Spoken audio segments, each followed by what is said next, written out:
Čuveni turski putopisac Evlija Čelebija oko 1660. godine jezik pučanstva dalmatinskog zaleđa naziva hrvatskim. Evlija Čelebija, koji se smatra jednim od najvećih svjetskih putopisaca, posjetio je Dalmaciju u nekoliko navrata 1660. godina.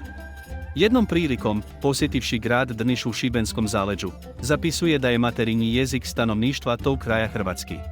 Odmah potom u svom putopisu donosi kratki tumač nekoliko riječi i izraza hrvatskog jezika.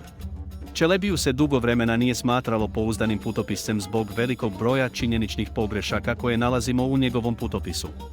Takvo se mišljenje zasnivalo na prijepisu Čelebijinog putopisa, no kada je prije 20 godina u Istanbulu pronađen njegov autograf, pokazalo se da je njegov putopis zapravo vrlo precizan i pouzdan izvor informacija, a da je pogreške zapravo unio njegov prepisivač.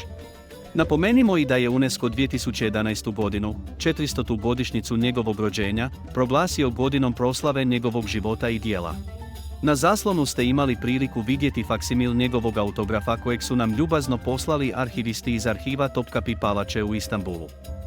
Više o spomenu Hrvata i hrvatskog narodnog imena u ovom važnom historiografskom dijelu u videu na našem YouTube kanalu.